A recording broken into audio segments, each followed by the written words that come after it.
2014, South Park: The Stick of Truth came out, and we all had a great time exploring a quiet mountain town while playing a turn-based RPG with a fantasy theme. Do you remember 2017, where South Park: The Fractured Butthole came out, and we all had a great time revisiting a quiet mountain town while playing a turn-based RPG with a superhero theme? Remember 2024? South Park: Snow Day has come out, and we are not having a great time exploring a quiet mountain town while playing in a action-adventure game with the fantasy theme. Hey, what's the genre on this game? Hey everyone, and welcome back to another brand new episode of The Completionist, where we don't just beat the games, we complete them. And today, I'm tackling a game that I thought, was gonna be great, but it turns out it wasn't. It has all the elements of a game that I would enjoy, but none of the heart to make it a worthwhile experience. This is South Park: Snow Day.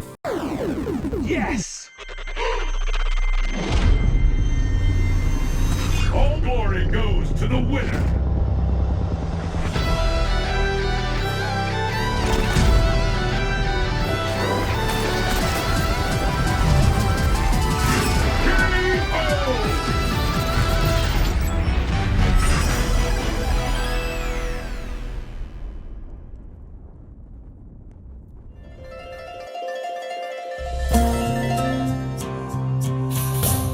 South Park: Snow Day is the follow-up game to The Stick of Truth, The Fractured Butthole, and South Park: Phone Destroyer. The pedigree of those games put a lot of pressure on Snow Day to deliver, and the first glimpse that we got of this game was a bit of a surprise. It didn't look like the recent games, and it wasn't going to play like them either. Reactions seemed pretty mixed, but people were willing to give them the benefit of the doubt. They had succeeded in creating multiple beloved games, so maybe this new direction would be the next great South Park game. I was honestly surprised when I found out that this game was even released, because I saw no marketing for it. Usually I keep track of when games are coming out so I can plan my year around what games to complete next. This game wasn't really shadow dropped or anything, but it just kind of was out there with no buzz or interest surrounding it. And after completing Snow Day, I think I understand why. This game is honestly pretty light on story. If you blitz through this game, you can finish the story mode in just a few hours. In South Park: Snow Day, a blizzard has swept through the town, leading to the greatest possible moment of a child's life: a day off from school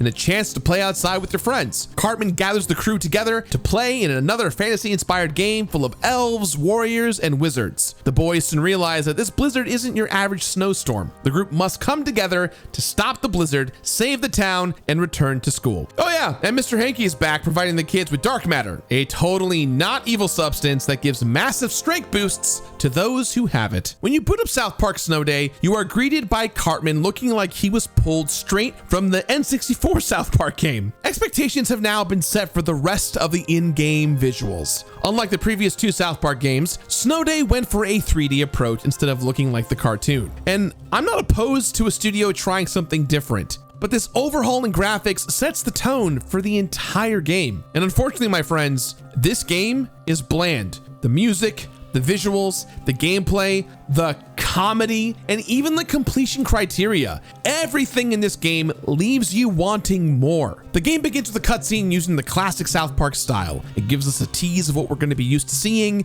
It's also maybe the most visual, interesting moment of the entire game. After that, we are whisked away to a winter wonderland. South Park has been covered in snow. Enough snow to obscure most of the recognizable locations we've grown accustomed to seeing in this universe. The Stick of Truth has snow throughout the entire game. However, creating a world that is covered in snow leaves every location feeling the exact same, and the lack of variety really stings as you go for completion in this game. But we'll get to that in just a little bit. There are 5 stages total in this game. Here is what the first stage looks like, and here is what the 4th stage looks like. It's a shame that instead of a vibrant town full of life, we spend the entire game in a snow level. Snow levels are some of my favorite levels in video games. Freeze Easy Peak in Banjo-Kazooie is a refreshing change of pace, and Cool Mountain from Mario 64 makes me want to drive up to the mountains for a winter getaway and chuck a penguin off a cliff. Exploring the town in the recent South Park games was my favorite thing to do while playing them. Getting to interact with different environments that I've seen so many times while watching this cartoon franchise has filled me with so much joy. But instead of getting to stroll down Main Street and get some coffee at Tweak Bros coffee, I got to run over the top of nondescript buildings that could have been in any generic video game. The brief moments in the game where you enter the school and the movie theater were some of the best locations in the game. It is an absolute shame that you spend less than 5 minutes in those locations. It's not just the locations look and feel devoid of character, it's the actual characters as well. Now, when you think of South Park, you imagine a cast of interesting characters that have been developing and changing for over 25 years, or not developing and changing, depending on if you're Eric Cartman or not. A show that originally revolved around 4 boys is now filled with people that are worthy of having their own entire episodes dedicated to their stories. So why the f are none of them in this game? You play as the new kid like you do in previous games. Now, I always enjoy this aspect. It feels like my avatar gets put front and center to be a part of the gang and their journey throughout South Park. You spend most of the game interacting with the core 4, Stan, Kyle, Kenny, and Cartman. Butters is there as the keeper of the rules, and a few of the other kids fill in the roles as shopkeepers. You also encounter a few familiar adults, including saving Randy Marsh when he's stuck in ice, and Father Maxie hopped up on dark matter. Look, maybe I'm just pining for the wide variety of characters we got in previous South Park titles, but Snow Day just feels so hollow without these characters. I don't need massive missions involving every character, but instead of these no-name NPCs cleaning snow off the ground, why couldn't they be recognizable faces? I can understand that this game was littered with random characters, but it doesn't have enough to warrant having any at all. They don't make the environments feel that much more lived in. Instead, it adds to the generic feel of the game. The bland, snow-covered environments are populated by people that could have just been in any other game, which brings us to the music that feels plucked from a royalty-free music factory. This music fits the game just fine, but it doesn't evoke South Park. It doesn't transport me to a fantasy adventure taking place in the mind of the children that we know and love. Here we just get generic battle music on top of more generic battle music. So the reason why I am being so harsh on all of these design elements is due to the completion requirements that are in this title. You need to replay these stages over and over and over again. It would have been nice to have some variety in the levels or music, or at least some fun character moments to brighten up the atmosphere. This repetition ends up feeling like a slog to look at, and it does not feel much better to play. All right, so I'm a sucker when it comes to action games. Hack and slash games are right in my wheelhouse. I absolutely love when games provide me with a roguelike element as well. That is why it is such a bummer that the gameplay in Snow Day feels like the most basic version of all these concepts. This game was made to be played multiplayer style. I had an idea what to expect when I started on this game. Because of this, I decided to tackle this game solo. Snow Day is ready for this, and when you are fighting enemies, you will be given a squad of teammates to help you out. These players all have their own loadouts and will do their best to keep you alive. It was nice knowing that I wouldn't be hampered playing solo. The basic gameplay involves entering a stage with a melee weapon, a ranged weapon, and 2 power-ups. You'll traverse the stage fighting other South Park residents until you reach the boss of that area. It's nothing new, but it is a good template to work off of. The problem is with how these weapons and powers feel to use. Your melee weapons are twin daggers, a sword and shield, and a battle axe. They feel about how you would expect them to. The daggers are fast, and on the weaker end, the axe is strong but a bit slower. You don't have fancy combos to learn, you just mash the attack button and you win. For ranged weapons, you have a bow, a staff, and a wand. The staff lobs fireballs, while the wand shoots flames. None of these weapons feel different enough to warrant switching between them and having different builds, if you will. The game does have one element that allows for some replayability and self-expression: upgrade cards.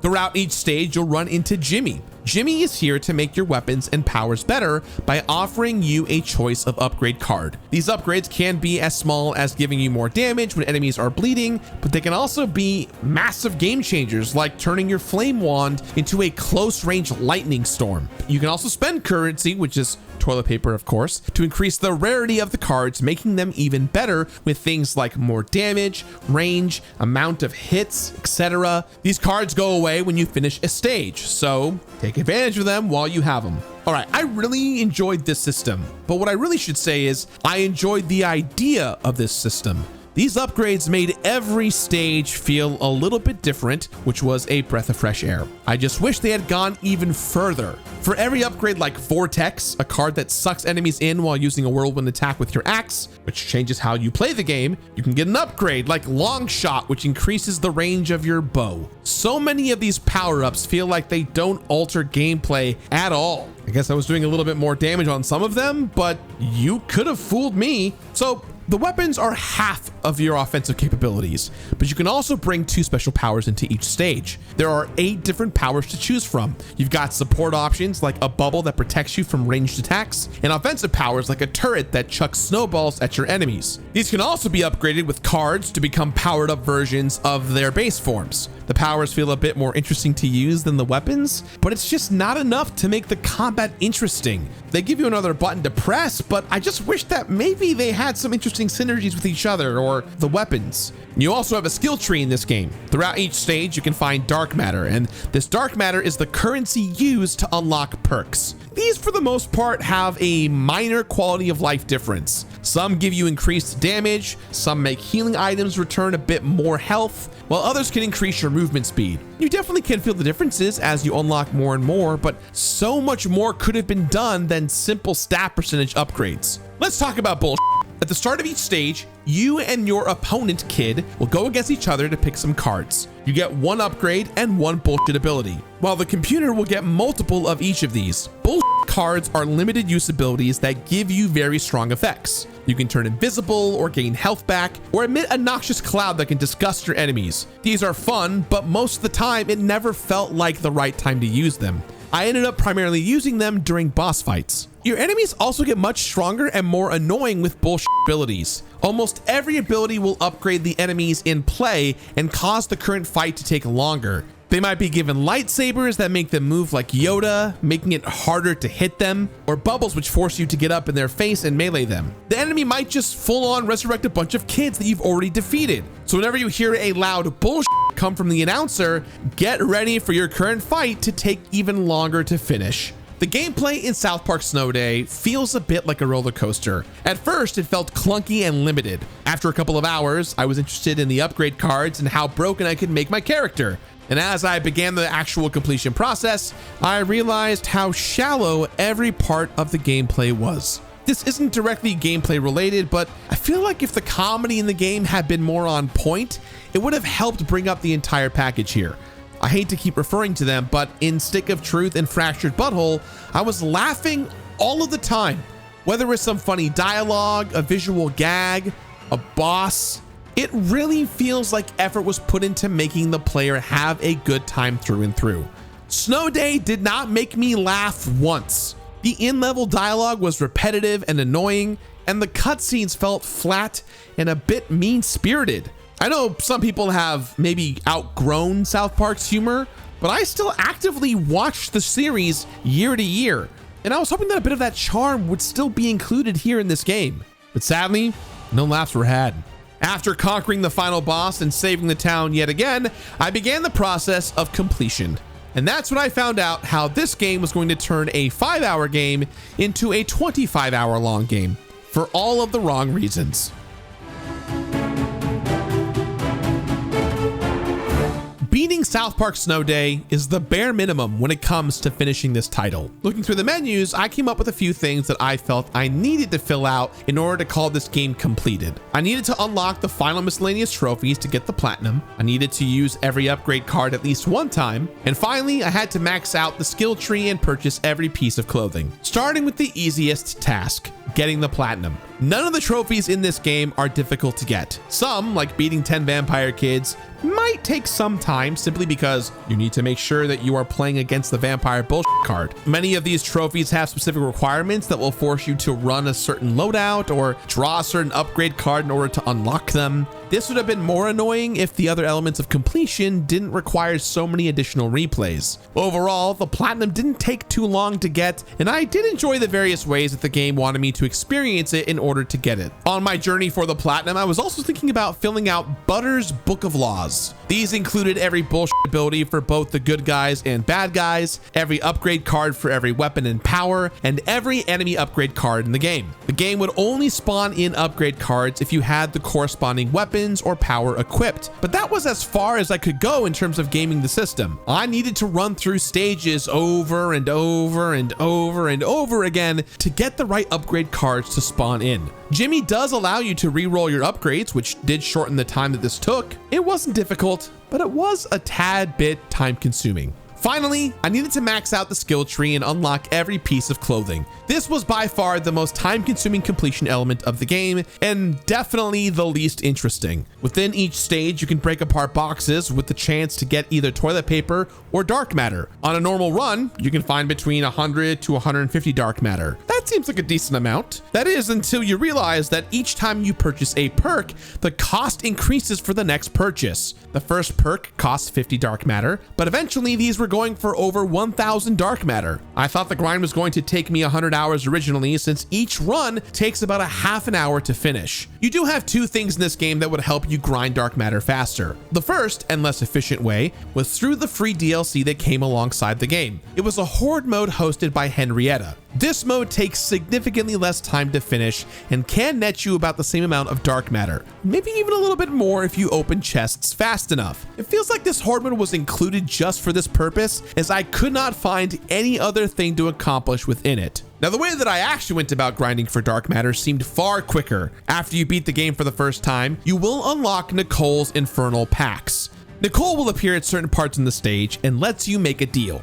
Make the enemy stronger in some way, and you will be rewarded with either dark matter, platinum points, the currency needed to unlock costumes, or a unique piece of clothing. I needed all three of those things, plus the upgrade cards, so replaying stages was my way to go. I suggest making a beeline towards two perks in the skill tree that will increase your rewards from infernal packs. With this, I could potentially get over 1,000 dark matter in a single run if I got really lucky, and these were a lifesaver. So with that, I got the platinum. I unlocked every card in the game, I bought every outfit, I maxed out the skill tree, and all of this just makes me feeling really, really empty, just like the game itself. In the 24 hours it took for me to complete this game, I was probably having a good time for less than 4 hours. And I'm going to say part of that is on me. Playing solo was not the most fun way to experience this game, and playing with some buddies would have for sure made my time feel less wasted. That being said, I am very glad that I did not force anyone else to suffer through this with me. It was my burden to bear. I hate to sound like a broken record here, but South Park Snow Day is a bland, uninteresting game that unfortunately does not carry on the torch that is this franchise. Just looking at all of this, it's very crystal clear to me that down the line, there will be a lot of DLC planned should this game succeed. The question is, do you want to pay $30 for the base game and then $30 for the season pass to then hopefully get a full game at a later date? Personally speaking, at this point, I kind of don't care what happens. So, with that in mind, this game gets my completionist rating of look at it. Thanks for watching, and if you like the content, hit the like button, leave a comment down below of what you want me to complete next, and I'll see you next week for another brand new episode. Bye-bye!